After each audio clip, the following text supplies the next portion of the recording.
Según Génesis 47, 12, 27, durante la sequía en Egipto, José almacenó y preservó el alimento. Para subsistir, la gente tuvo que venderlo todo y, al fin, incluso a sí mismos. Ese es el precio de vencer. Así es en este tiempo del fin, donde conseguir el alimento para entrar al reino y conquistar nuestra tierra, que es Cristo, formado en nosotros, nos costará renunciar a todo, incluso a nuestra propia vida. Pero a cambio de nuestro todo, tendremos su todo y reinaremos con él. Con ustedes, José.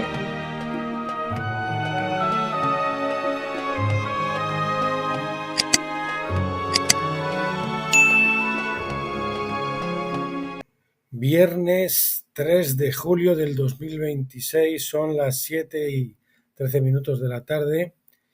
Y bueno, pues saludos a todos.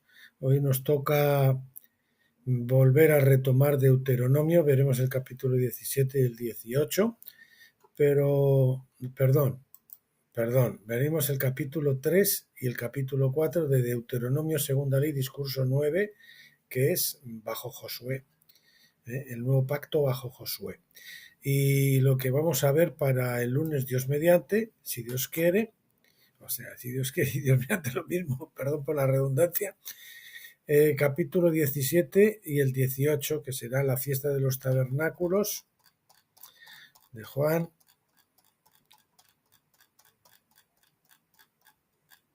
Muy interesante el tema de tabernáculos y cómo se ve representado en la señal de Juan del lago, cuando se encuentra el Señor y Pedro anda sobre el agua.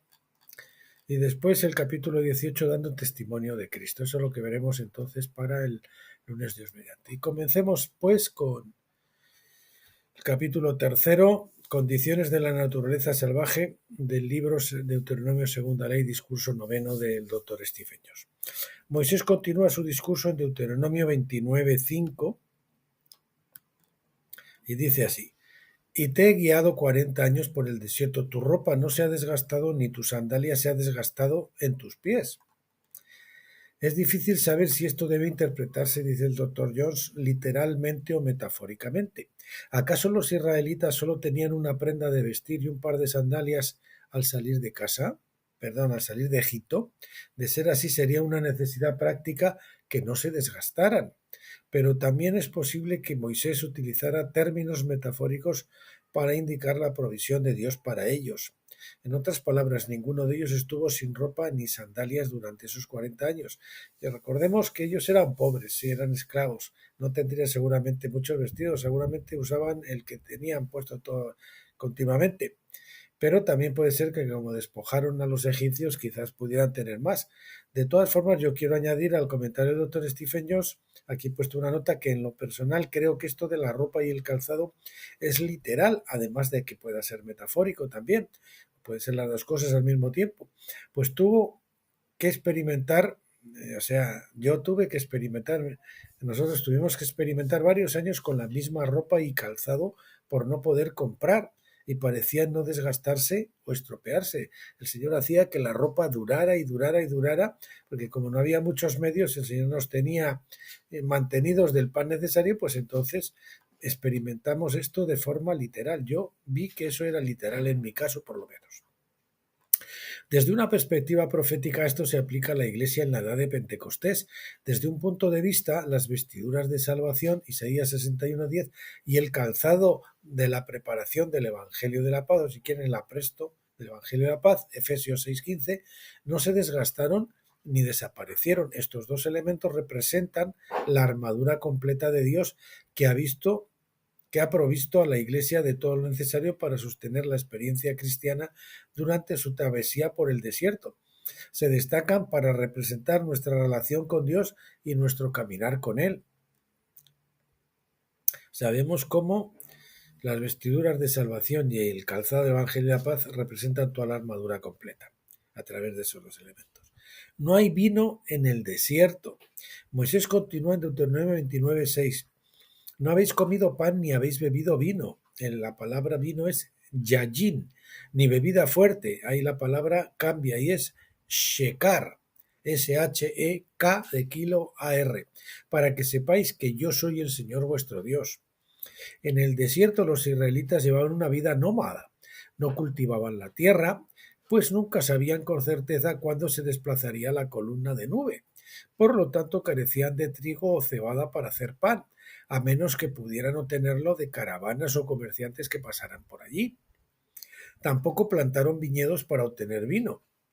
En cambio, se alimentaron del maná y bebieron de la roca que los seguía, como dice Primera de Corintios 10:4. Moisés dice que los israelitas no bebieron vino, yayin, ni bebida fuerte, shekar. La palabra hebrea yayin puede significar vino fermentado o mosto, jugo de uva. La palabra shekar significa jugo fermentado, es decir, ya tiene grado alcohólico, ¿verdad? Pueden ser ya bebidas espirituosas, que se dice, bebidas un poco más fuertes. Proféticamente hablando, en lo que se dice licor, ¿no? Proféticamente hablando, el ejemplo de Israel indica que la Iglesia no debe beber el vino ni las enseñanzas de Babilonia, sino comer el maná del cielo, Juan 6, 48, 51, que es Cristo como la palabra de Dios. Jeremías 51, 7 dice: Babilonia ha sido una copa de oro en la mano del Señor, que embriagó a toda la tierra. Las naciones han bebido de su vino, por eso las naciones se enloquecieron. En Apocalipsis dice el furor de su fornicación, ¿verdad? Apocalipsis 14:8 también habla de esta profecía, diciéndonos que Babilonia ha hecho que todas las naciones beban de la pasión de su inmoralidad o del furor de su fornicación. En otras palabras, el vino de Babilonia se equipara con la inmoralidad. La palabra es porneia, que quiere decir fornicación. No sorprende entonces que el objetivo de la Babilonia misteriosa, o misterio Babilonia, la Babilonia misteriosa o misterio Babilonia actual, sea que es el sistema que nos gobierna, sobre todo el Deep State, ¿no? El sistema de los gobiernos mundiales que están al margen de Cristo. Repito que el objetivo de la Babilonia misteriosa actual sea promover la inmoralidad bajo el disfraz de libertad sexual. Eso lo estamos viendo desde hace 50 años para acá, pero vamos, a todas horas. Este es el estilo de vida principal de Babilonia, que desde la perspectiva divina vuelve a su gente sin ley, es decir, anárquica y enloquecida. Claro, a través de todo eso que les meten a todo el mundo, Hollywood, la música, las películas, la literatura, la televisión, nos llenan de eso, de sexo, pues así la gente pues se vuelve anárquica y se enloquece. Vamos, que en una película, que una pareja se casen siendo vírgenes es una locura, vamos, no lo ve usted en ningún sitio. El vino también tiene una connotación positiva, ya que se usa como ofrenda de bebida durante la fiesta de tabernáculos. También, y otras ofertas, y otras ofrendas. En ese caso se habla de él como vino nuevo, es decir, las primicias de la vendimia, y representa la plenitud del Espíritu. En ese contexto Pablo dice en Efesios 5:18, y no os embriaguéis con vino, ahí es literal, vino literal, porque eso lleva a la disipación, sino sed llenos del Espíritu Santo, porque en él hay disolución o disipación. El hecho de que los israelitas no tuvieran vino en el desierto pretendía mostrar el lado negativo del vino, no el positivo. El positivo es el gozo, ¿no? La representación del gozo. Siguiente epígrafe: prohibida la agricultura y el reposo de la tierra. El hecho de que los israelitas no practicaran la agricultura durante su estancia en el desierto implica que las leyes relativas al reposo de la tierra del séptimo año, es decir, el sábado, no se aplicaban a ellos hasta que cruzaran a la tierra prometida. Por esta razón Moisés dijo en Levítico 25 del 2 al 4, habla a los hijos de Israel y diles, cuando entréis en la tierra que yo os daré, la tierra tendrá un día de reposo para el Señor. 6 años sembraréis vuestro campo, y 6 años podaréis vuestra viña y recogeréis su cosecha. Pero durante el séptimo año la tierra tendrá un día de reposo para el Señor. No sembraréis vuestro campo ni podaréis vuestra viña. Sus sábados semanales, por supuesto, estaban establecidos por el maná que llegaba durante 6 días y cesaba el séptimo día. Por lo tanto, si alguno guardaba el maná, ya sabes, se criaba gusanos, se lo guardaban para el día siguiente. Por lo tanto, guardaban su sábado semanal pero no el reposo de la tierra del séptimo año, salvo quizás en lo que respecta a los siervos que saldaban una deuda trabajando. La iglesia en la edad de Pentecostés también se encontraba en el desierto mientras el reino aún no poseía tierras, porque durante los 40 jubileos de Pentecostés el reino de Dios no ha poseído tierras. En el Antiguo Testamento, pues el reino de Dios era Israel, literal, teníamos la tierra de Palestina en la actualidad, ¿no? Que era el territorio.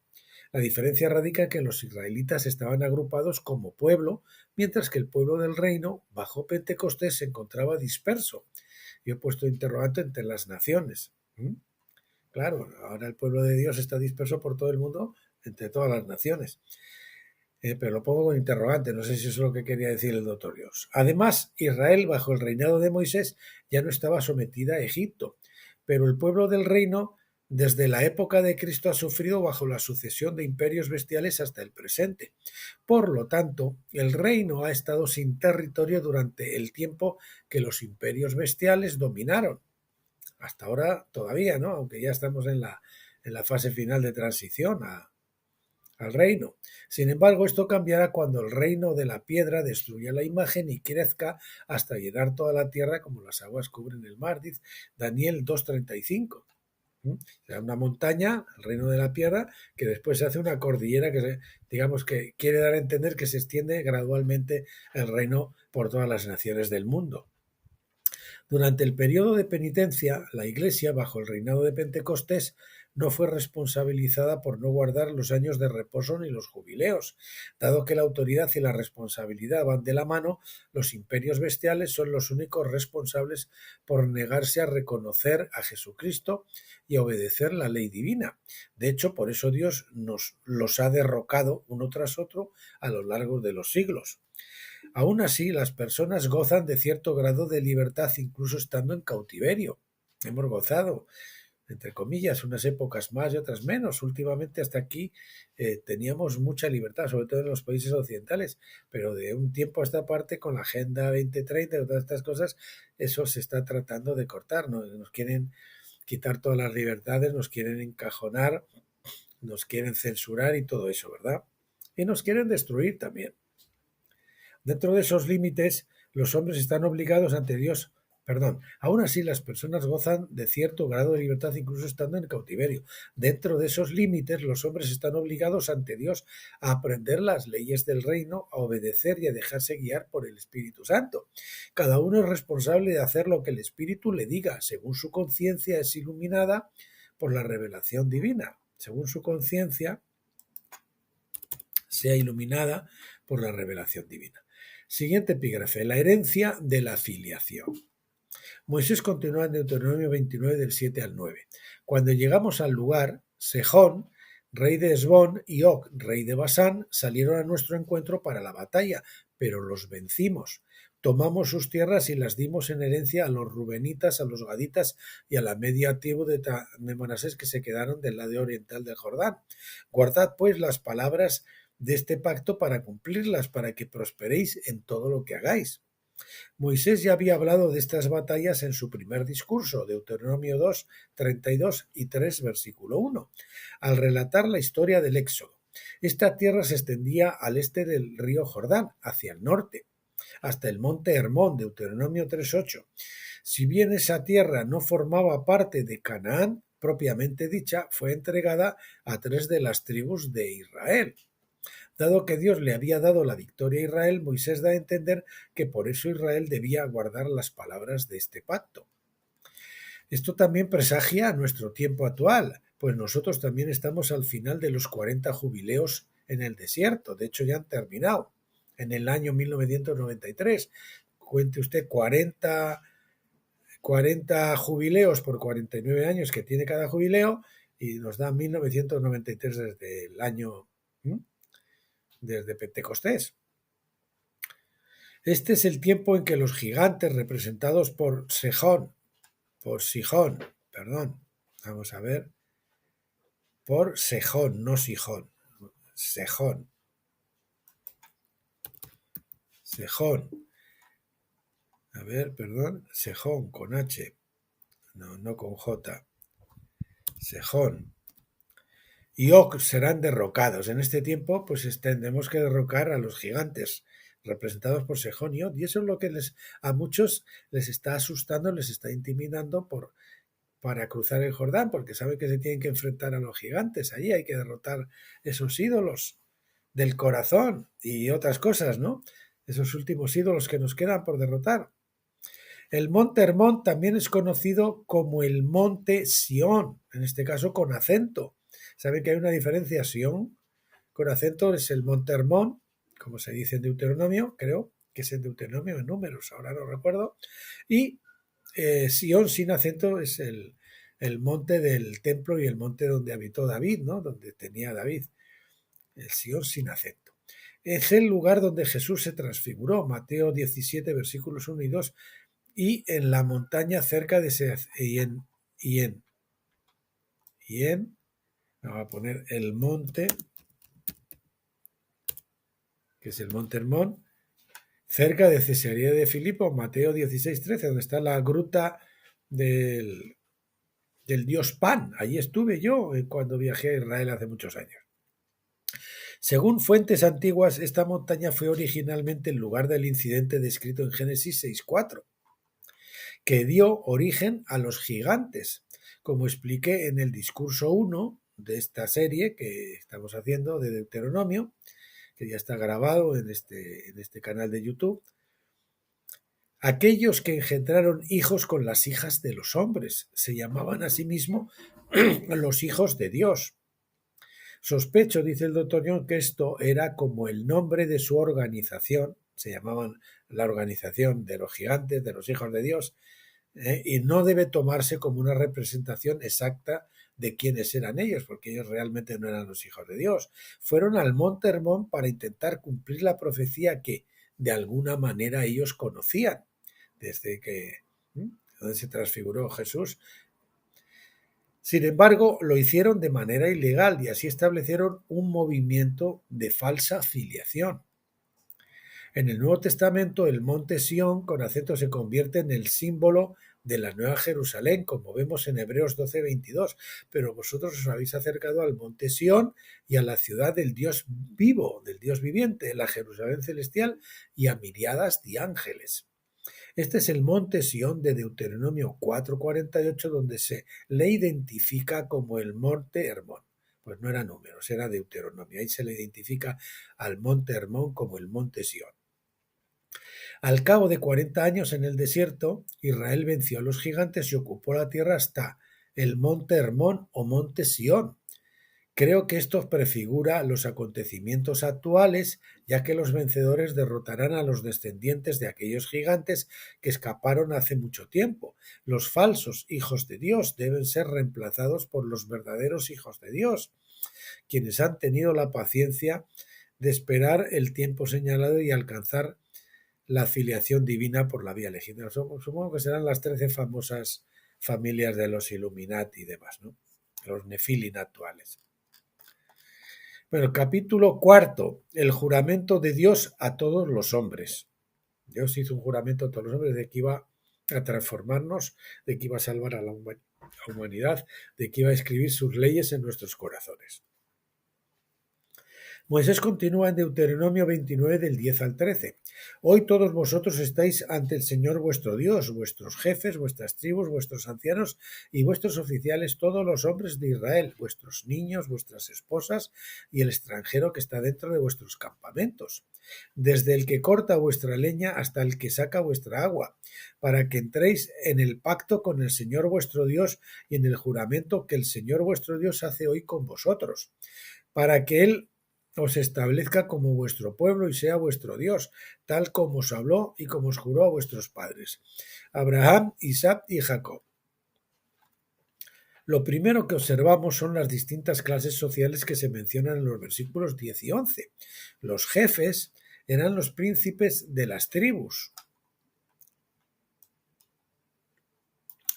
Los jefes eran los príncipes de las tribus. Su derecho al liderazgo les fue transmitido por los hijos originales de Jacob, quienes habían designado a sus sucesores, que eran normalmente los primogénitos, salvo que alguno fuera descalificado.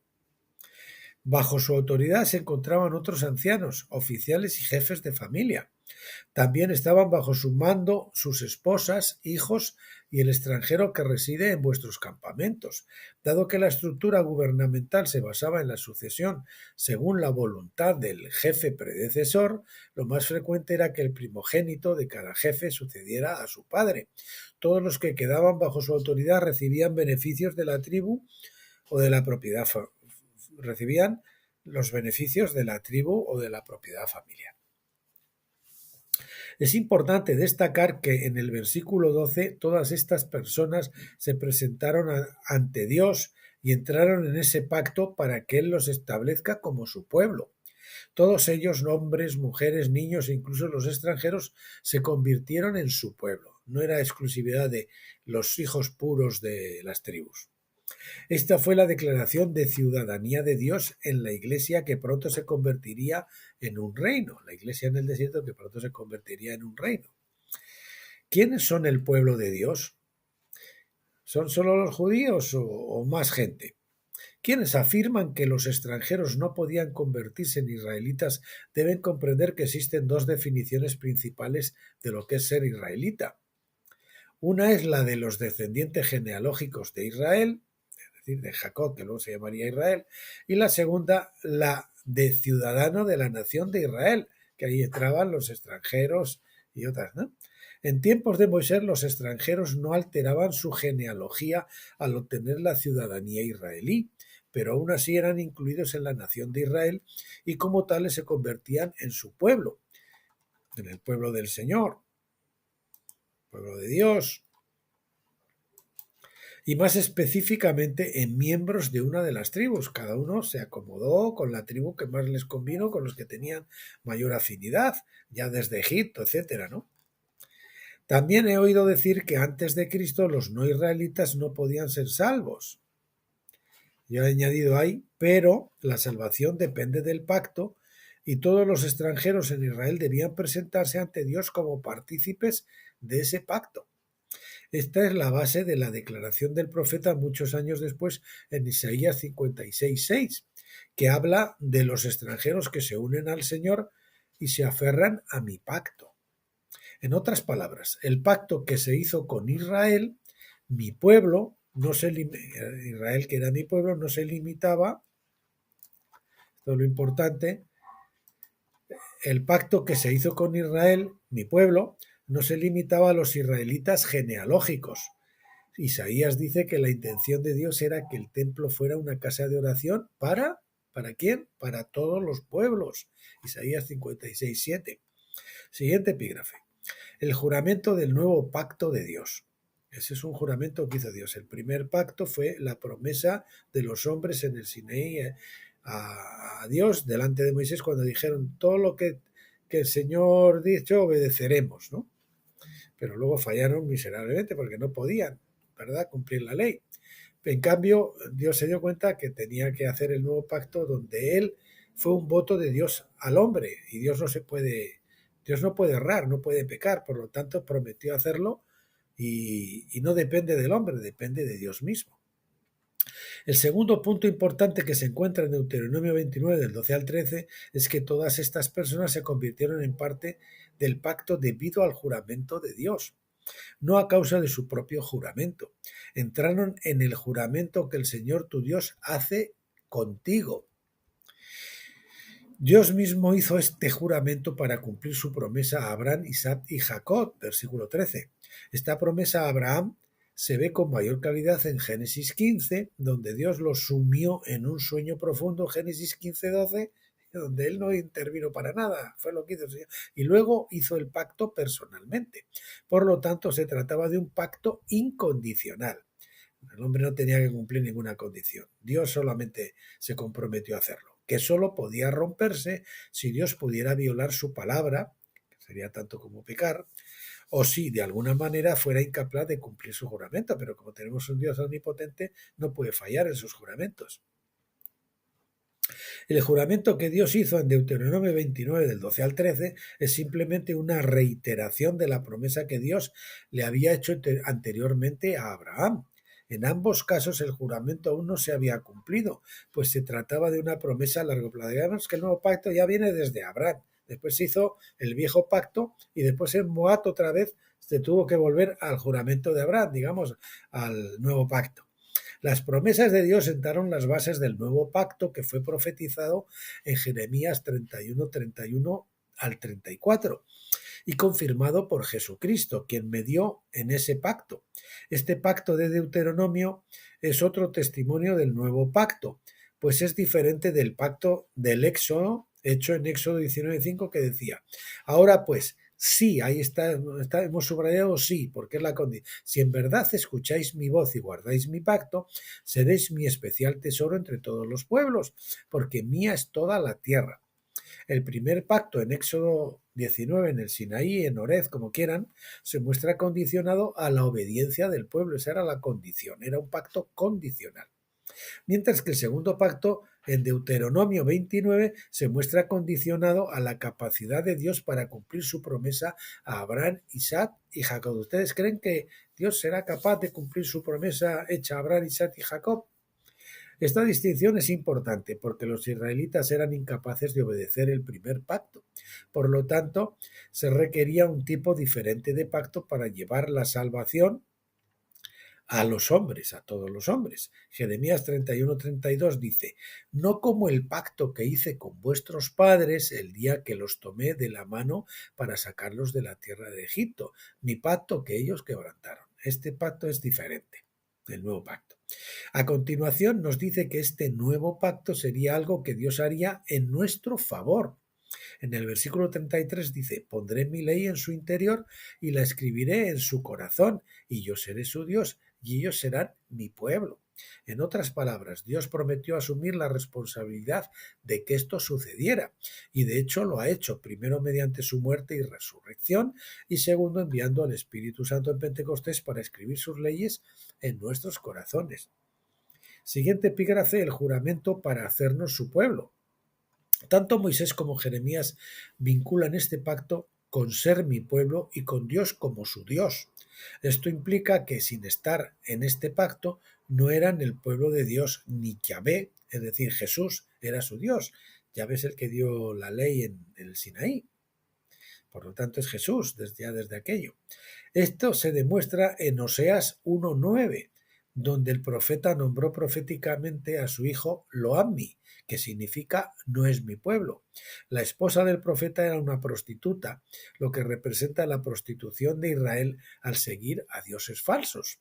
Tal adulterio espiritual produjo hijos ilegítimos llamados Loammi, independientemente de su linaje físico, con el nombre llamado Israel. Podían ser descendientes físicos, pero eran Loammi, es decir, hijos ilegítimos. En otras palabras, como ocurre hoy con los sionistas y los judíos actuales que no reciben a Jesús, pues son hijos ilegítimos. Son Loammi, no es mi pueblo. En otras palabras, ser mi pueblo no es posible sin tener al Dios de Abraham como su Dios. Y no se puede tener al Dios de Abraham como su Dios rechazando a su hijo que él envió.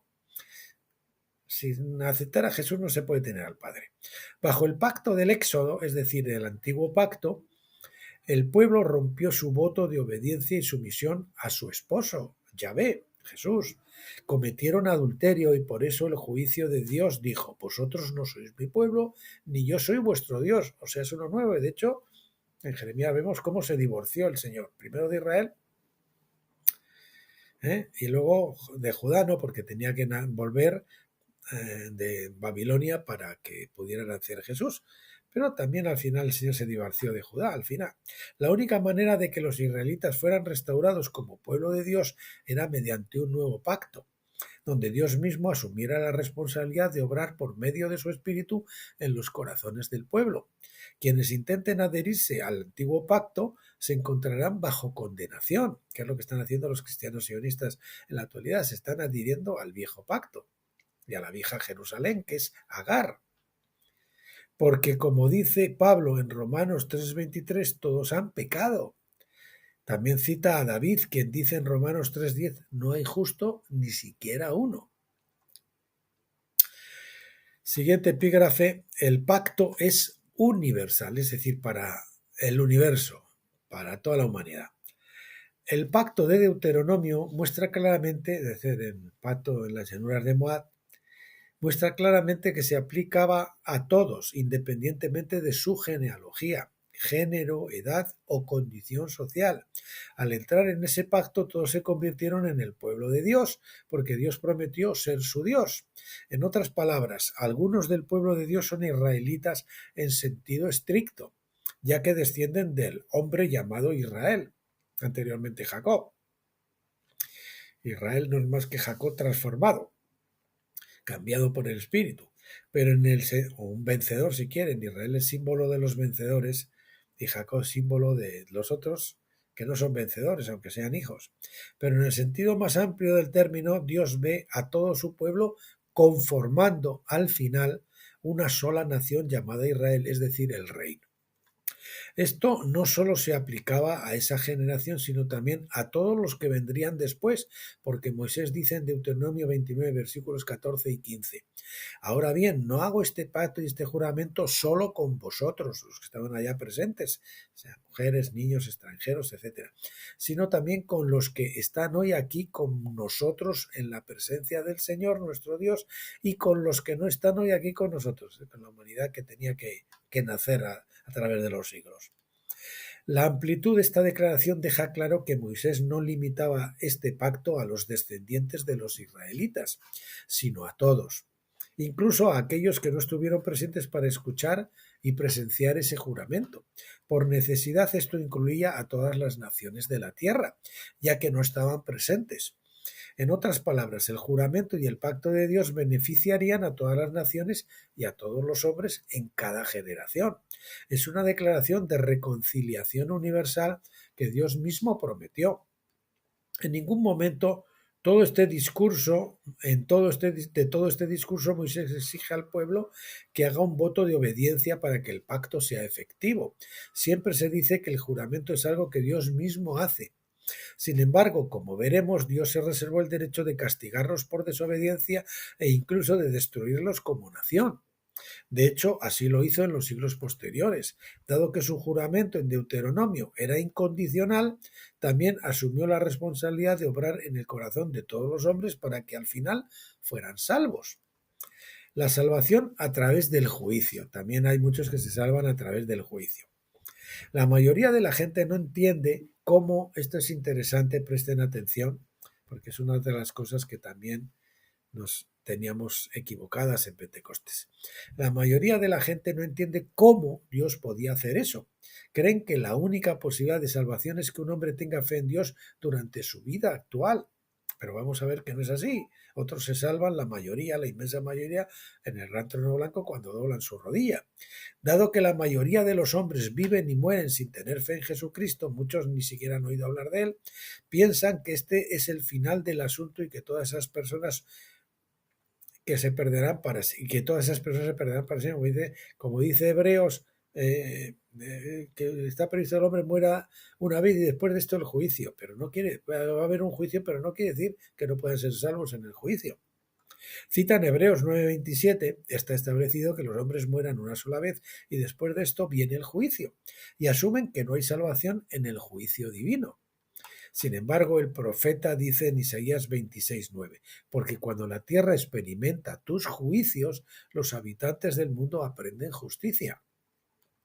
En el siguiente versículo el profeta continúa explicando que si a los malvados se les diera gracia sin hacerles responsables, no aprenderían justicia. La mejor traducción de Isaías 26:10 está en la versión concordante, que dice: si se muestra gracia al impío, no aprenderá justicia.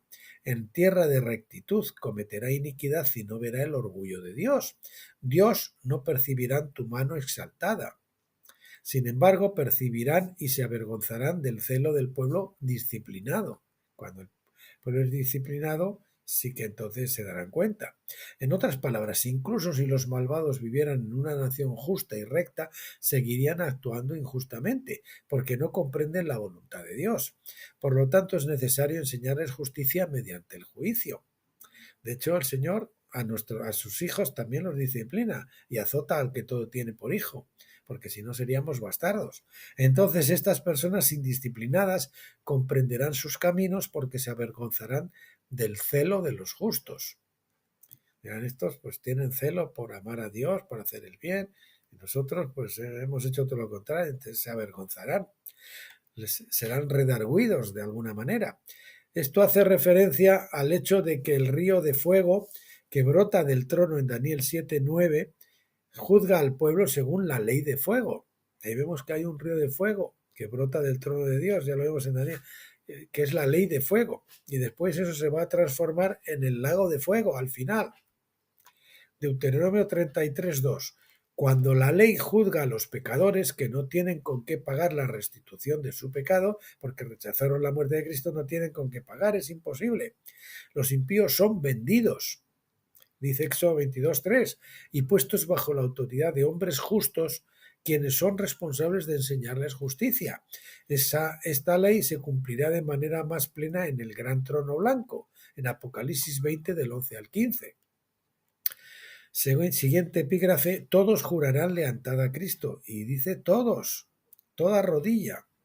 El profeta también dice en Isaías 45:23, he jurado por mí mismo, la palabra que ha salido de mi boca en justicia no volverá atrás, que ante mí se doblará toda rodilla y toda lengua jurará lealtad. Ahí lo tenemos. Ante mí se doblará toda rodilla y toda lengua confesará lealtad o jurará lealtad. ¿Cuándo Dios hizo tal juramento? Se encuentra en Deuteronomio 29 del 10 al 15, donde Dios juró incondicionalmente a todo Israel, incluyendo a los extranjeros entre ellos, para establecerlos como su pueblo y ser su Dios. Pablo se refiere a esto también en Filipenses 2, versículos 10 y 11, que dice, para que en el nombre de Jesús se doble toda rodilla, repetimos lo de toda, de los que están en el cielo y en la tierra y aún debajo de la tierra. Y toda lengua confesaré con su boca que Jesús es el Señor, será salvo, ¿verdad? Que Jesucristo es el Señor para la gloria de Dios Padre. Isaías dice que todos los hombres jurarán lealtad a Dios. Pablo dice que toda lengua confesará que Jesucristo es el Señor. Pablo también nos dice en 1 Corintios 12:3 que nadie puede decir Jesús es Señor si no es por el Espíritu Santo. Entonces ahí han recibido el Espíritu Santo y lo confiesan. Cuando ven la majestad de Jesús en el juicio del gran trono blanco, pues todos digamos que en ese momento les ocurre como ocurrió a Pablo. ¿Qué quieres de mí, Señor? Automáticamente son salvos. ¿Quién obra en nuestros corazones según los términos sino por el Espíritu Santo, quien obra en nuestros corazones según los términos del nuevo pacto? Dado que la mayoría de los hombres no juran lealtad a Jesucristo durante su vida terrenal, es evidente que lo harán después de morir, es decir, ante el gran trono blanco, cuando resuciten para ser juzgados, y cuando lo hagan será para la gloria de Dios, quien podrá entonces afirmar que ha cumplido su juramento de salvar a todos. Los juicios de Dios no solo buscan restaurar el orden legítimo, haciendo que los hombres paguen por sus pecados pasados, sino también corregir a los pecadores y llevarlos al arrepentimiento, es decir, que confiesan al Señor, pasan al lago de fuego, donde van a ser transformados, porque tendrán que ser transformados por la ley de fuego, como lo fueron los vencedores y como lo serán también o completarán su transformación los que no han sido vencedores pero eran creyentes al comenzar el final del milenio, al comenzar la edad de fuego.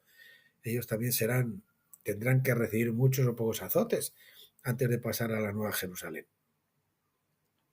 Dado que nadie puede confesar que Jesucristo es el Señor sin la obra del Espíritu Santo, es evidente que aquellos pecadores que sean juzgados ante el gran trono blanco serán salvos y llenos del Espíritu Santo en ese momento. Su juicio tendrá lugar en ese gran lago de fuego que representa la naturaleza misma de Dios, Deuteronomio 5:4.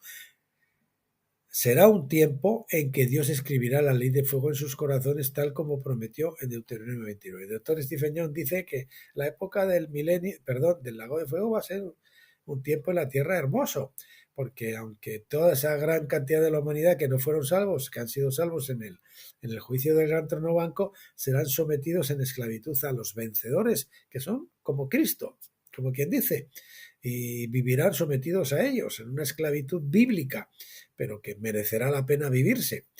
Y durante ese tiempo, pues veremos cómo todos serán transformados porque tendrán modelos a quien imitar que son como Cristo y que los tratarán con amor. Será un tiempo en el que Dios escribirá la ley de fuego en sus corazones, tal como prometió en Deuteronomio 29. Y ahí tengo una cosa, yo no sé si todos estarán, 42.000 años, que es más o menos lo que va a durar, 42.000 más 7.000 que ya habrán pasado, pues son los 49.000 en total, de jubileos.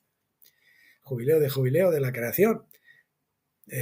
Pero como el juicio, repite también de Stephen Jones muchas veces, que es proporcional a la pena, pues una de dos. O claro, ellos tendrán que pasar, digamos, una esclavitud más suave, los que han tenido faltas menos graves, y llegarán hasta el final, o sea, no podrán salir antes del lago de fuego. O bien, algunos estarán más tiempo que otros. Yo no lo sé, eso es una duda que tengo. El doctor Stephen dice que todos no van a salir, ya estarán hasta el final del gran jubileo, hasta el jubileo final ya no van a salir. En fin, será un tiempo, bueno, que tiene también su sentido porque la pena, nadie es capaz de pagar su pena completa por los pecados, si no es por el jubileo. O sea, que saldrán, digamos, por pura gracia. Bien, ese quizá puede ser la explicación más plausible. La edad del juicio que siga al gran trono blanco llevará madurez espiritual a aquellos que son juzgados en el fuego de Dios, en el lago de fuego. Este proceso continuará hasta el tiempo del jubileo de la creación, cuando la ley profetiza la cancelación de toda deuda a pecado y todos regresarán a su herencia en Cristo. Como no va a haber jubileo final hasta el final de los 42.000 años, pues podemos inclinarnos quizás por eso, que todos van a pasar esos 42.000 años, pero para unos el juicio, como es proporcional, el juicio es proporcional a los pecados cometidos, pues algunos tendrán una esclavitud más suave que otros. Repito, cuando la ley profetiza la cancelación de toda deuda a pecado y todos regresan a su herencia en Cristo. Levítico 25:10. Bueno, esto es lo que teníamos ante hoy, queridos hermanos y hermanas, amigos y amigas. Hoy es fin de semana, como siempre vamos a orar al Padre que nos bendiga a todos, a ustedes y a mí y a nosotros, para que pasemos este fin de semana en comunión con Él, en comunión los unos con los otros, y que descansemos y que también nos entretengamos y que nos divirtamos. Y pedirle al Señor pues esta luz maravillosa, como siempre, de la Shekinah en el lugar santísimo de tabernáculos, donde ya no está el velo de Pentecostés, para que entendamos las leyes del Señor y así podamos gobernar con Él, porque si no conocemos la ley del Señor al dedillo, pues difícilmente podremos gobernar y hacer cumplir a los demás, claro.